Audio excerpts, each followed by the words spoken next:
Hello everyone, this is the artist formerly known as the Great Roberto. I'm going to make a video today showing some of the finer points, I guess, of my daily seated meditation practice, which I have came up with a new name for, my own brand, if you want to say that. And that is called 0-point mindfulness meditation. Because a lot of people have preconceived or misguided notions of what meditation is. When I say that, they have all kinds of, I almost don't even like to use the word meditation anymore, because it's like the word God. People have their own, predetermined, preconceived notion of what it is, and they immediately jump to that conclusion of whatever it is. So, but the kind of meditation, the roots of the type that I do, I guess, if you want to label it like that, would be Vipassana and Zen. But the way that I do it, the things that I do, in the way that I do it, I can safely say that 0-point mindfulness meditation is the brand that I use now. And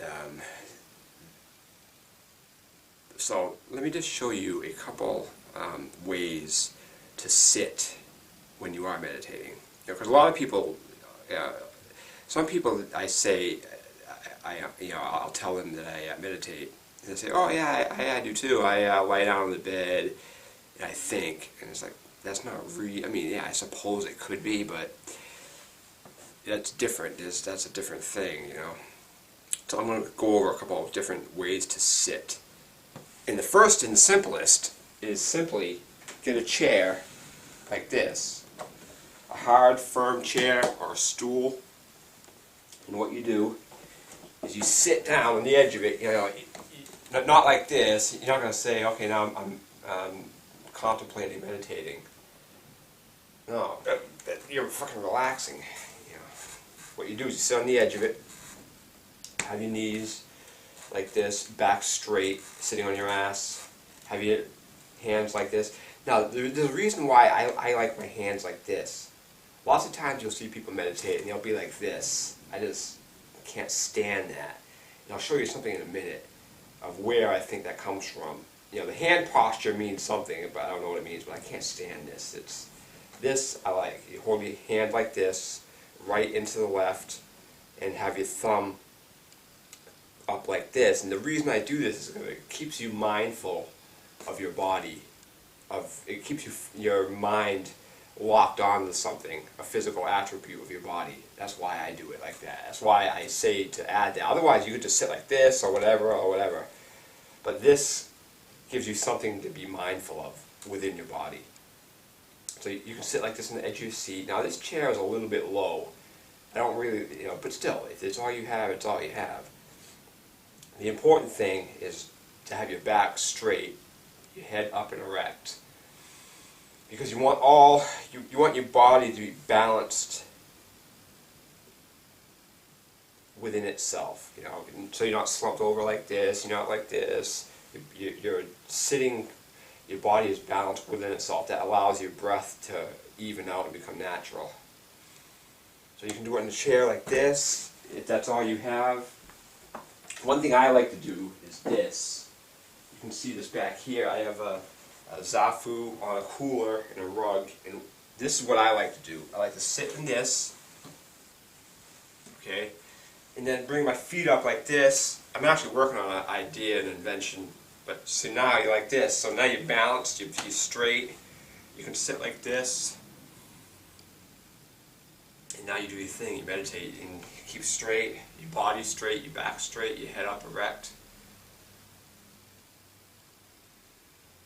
And you focus on your breath. You just watch your breath.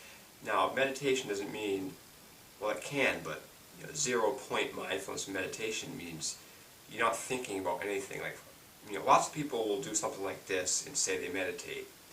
they'll say, okay, I plug in a music track and I start saying things to myself like this: I am great, I am awesome, I am this and that, I am this, I am that, I'm that. That's affirmations. Those are affirmations.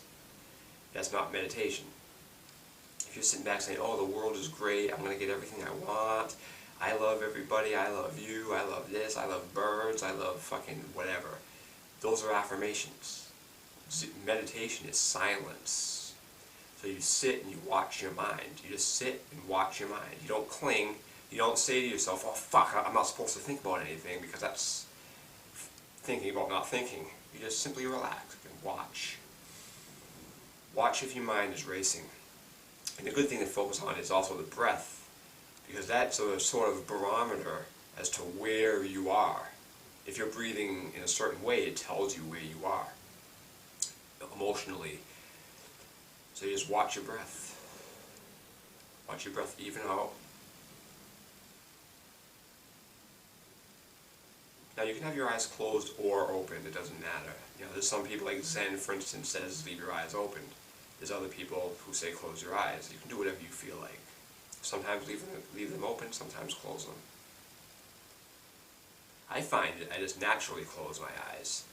But if I'm outside meditating, I like to leave my eyes open, so it just depends where you are and how you feel. There is no right or wrong answer, so to speak.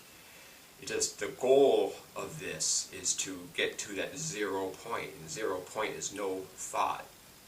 You know, you want to get as close as you can to that 0 point. Okay, now we're sitting like this. Let me turn this a little bit, just so you can get a different perspective of what I just did. Put your feet up like this, back straight, and you do your thing. You fucking do whatever you do. Now, sometimes I do that, and other times I do this. I put the zafu on the ground, and then see, I can't really see what I'm doing. Let me move back a little bit.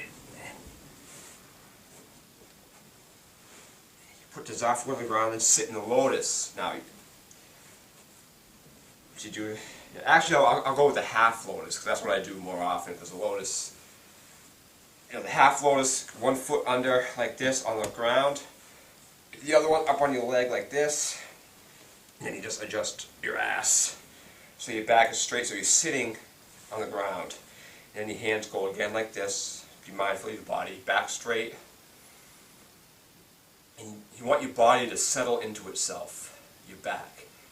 Because it really makes a difference, because if your posture is not good when you're meditating, your breath will be off. Because if you're off, you're leaning forward or too far back, your breath will be compromised. And so your breath is a barometer of not only your emotional state, but your breath is also a barometer of your physical state. Are you off or not physically? Because your breath should be natural and easy. And if your posture is off, your breath will be labored. It'll be noticeable in your breath how your body's off.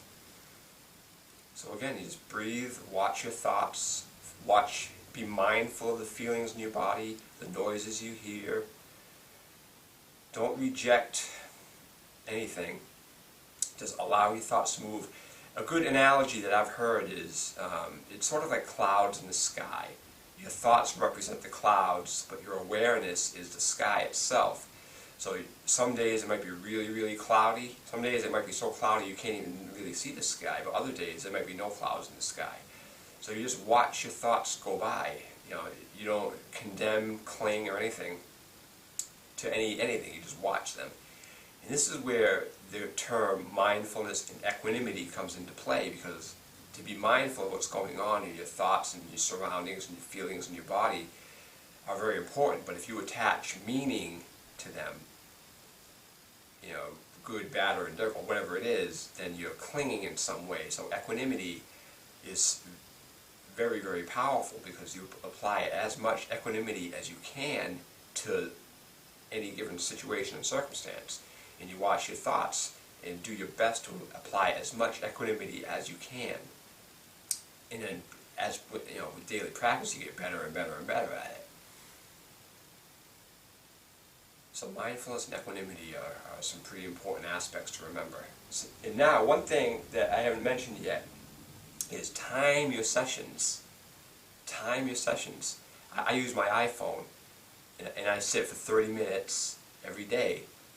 And then I do other things afterwards too. Like sometimes I'll sit, after the timer goes off, I'll sit for a predetermined, I'll sit for a unspecific amount of time, but that's something else. That's a little bit more of an advanced thing that you don't need to be concerned with yet. Right now, just keep it simple. Time it for, say, 10 minutes every day. So sit and time it for 10 minutes, because that timing does something. The timing of it does something. It teaches you to feel impulse, because you'll just want to get up after a couple minutes, especially if you're not used to it. Your mind is going to say things and chatter to you. Oh, get up, this is stupid, you don't need to do this, this is a waste of time, whatever. Your mind will think of anything it can do to get you to check Facebook, to get you to do whatever you got to do. So when you time it, what that does is it builds in a structure for you to follow. So as long as you just sit for the whole time, you'll start out with 10 minutes, but eventually you'll build up to like 30 minutes or whatever. And then, so you'll just watch your impulses as you sit. Say after 10 minutes go by, your body and mind is just ripping at you to get up, but you just sit through that and do your best to sit through it. It's building up endurance. It's building up mindfulness and equanimity endurance. You know, it's like exercise. So there's a method to the madness, as they say. So that's that. So we sit like this, in the Lotus, back straight, watch your breath. Watching your thoughts. And then slowly, as the minutes go by, you settle into a silence, a bliss, a joy. And every meditation experience is a little bit different than the last. No two are the same. But you learn to see, you learn to feel, you learn to appreciate, and all this stuff. So I think that might do it for this video, but you know, the idea is to give people an understanding of zero-point mindfulness meditation and to sort of dispel some of the myths about what meditation is. And now, at the same time though, you know, all these other things are valid things to do, and you can find the meditative experience in all activities. But the reason why I like to focus on, you know, zero-point mindfulness attitude is because it is exactly that, the 0 point. The 0 point where all manifestation comes. So when you do things like dance or whatever you do, washing dishes, vacuuming the house, you know, driving, whatever it is, you can find that meditative state within all of those things. But if what you're calling as meditation is only dancing, only doing affirmations, only doing this or that, and you're not getting anywhere near that 0 point empty space, I think you're doing yourself a disservice, because everything comes from zero. But if you never get there, then you're being limited in your abilities and your understanding. So that should do it for this.